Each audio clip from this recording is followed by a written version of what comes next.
If they called you tomorrow and said, sorry, here's all this money past due, and here's 50% on this year's bills, would you open up the race, or is it too late? I think it's too late. So I'm more than happy because I'm so disappointed and close to being angry at what has happened, because this has been a signature race that we've had for years here in the state of New Hampshire. It's unfortunate that now those that have signed up and paid not only the registration fees, but reserving hotels, B&Bs, vehicles, the whole nine yards, it's just a real... Can we start with kind of the past? Like, I understand that event's been going on for like 10 years, right? Yes. As far as I recall, it's been around for a number of years. And up to last year, everything seemed to be working the way it's supposed to be. And people were enjoying themselves, having a great race. All of the vendors associated with Ragnar were getting paid. I know the year before last, some of the vendors, it took a couple of months for them to get paid, but they did in fact get paid. But last year was the year that things went the opposite. And I'm going to cite a couple of examples to share with you what the impact is.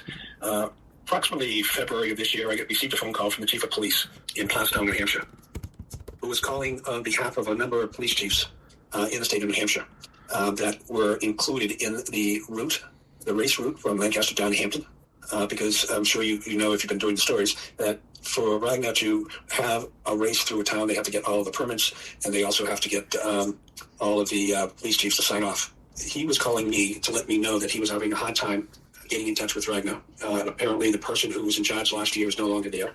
Nobody was returning his calls because he had gotten word from different police departments that there was close to $100,000 of outstanding bills.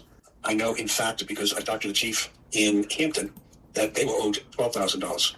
Since that conversation, in talking with Chief Reno from Hampton, I know that, in fact, they finally got paid sometime this spring. But I don't know what the situation is with the other police departments that have not been paid, or if they have gotten paid since that February phone call. And this event was September of last year. Yes. Okay, so this year it's scheduled for the 18th, 19th. I assume it was about the same time? Yes. Do you know approximately how many people they had come through the event? I don't know the number of teams, but I've been told that the race, the runners themselves, were anywhere from 8,000 to 10,000 runners. Okay. And what really triggered what happened was the new person at Ragnar had called me. She had just been hired. Meaning Ragnar upper management, told her to call me and kind of get some details about how we can work together again as a chamber, but also knowing that I was associated with the Rotary Club, what were the logistics about the beer tent and who was the vendor, et cetera, et cetera. So I took the opportunity to give her a heads up to tell her that she needed to really go back to her management team through accounting and find out what the story was of who was paid and who wasn't paid last year, because nothing was going to happen, in my opinion, nothing was going to happen in the state of New Hampshire unless all of the bills were paid. So she did that, and then I never heard from her again. What I also found out, she then went to the New Hampshire State Parks, which has to give them permits, not only to Hampton Beach, but some of the other parks that they run through along the course. And I have a really good relationship with state parks, so I had given them a heads up to let them know that they were very slow in paying their bills, and in fact, I could not confirm that all bills were paid. And then that's when I was told that their bill from last year with state parks, which was over $30,000, was not paid. And that one of the things that then I got a phone call from State Parks to tell me that she was looking to do a permit, and they told them that no permit would be granted until everything was paid in full, and a sizable deposit would be made for this year. They gave them until last Friday to make that happen. Ragnar did not communicate back to State Parks, so State Parks denied the permit. This is August 1st, last Friday. Yes. So State Parks denied the permit.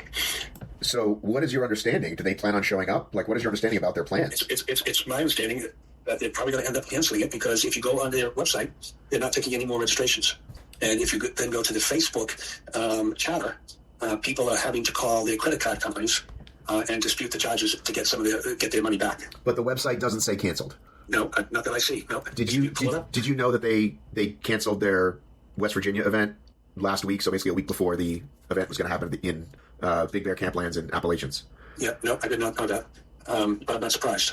And I guess what I'm suggesting, as I've talked to Kelly, was the fact that word has to get out to find out who signed up and how many of them used credit cards, because then it has to become a situation where people now have to start calling their credit cards and disputing the charges. Because I would suspect that Ragnar will not cancel unless something happens. And they, because you're right, they haven't canceled it yet, but they've closed registration. If they called you tomorrow and said, "Sorry, here's all this money. Here's what's past due, and here's 50% on this year's bills," would you open up the race, or is it too late? I think it's too late. And then when you get to the state parks, it has now been almost 11 months, and they have not received any payments. And after call after call after call, there has been no correspondence back. To be honest with you, I can't, in my personal opinion, almost a little over a month before the race, even if they won megabucks today and said, "All right, we're going to pay off," I don't see it happening. I personally do not see it happening, and I personally don't see them paying up. I think they have the financial ability to cover, everything, or they would have already, knowing that they had a deadline of last Friday to have everything paid for state parks for them to approve a permit. When that date and time passed, state parks is not going to take a chance and say, "No, we're not doing a permit." Are you in a relationship with any of the other venues, the street or trail venues? Have you spoken to the Bourbon Jace people or anything? No. This is strictly. I've stayed away. Well, I didn't stay away. There would be no reason for me to be associated with Ragnar other than the race here in New Hampshire, because the only thing that we once again agreed on last year was that we helped promote the race. We worked with local businesses, hotels, restaurants, to make sure that they would be given, notice that there's going to be a whole bunch of people at Hampton Beach that weekend. I was actually even able to secure discounted rates for rooms for the Ragnar staff at a hotel. So from the Chamber of Commerce, we were wanting to make this work because of the support and the economic impact it would have here in the Hampton area. And then, unfortunately, once again, the Rotary part is that they, over the last number of years, have depended on the beer tent to be a charitable fundraiser. That Rotary, as you probably know, Rotary collects the money from different events and different things, and then turns around and gives it out to those organizations that are in need.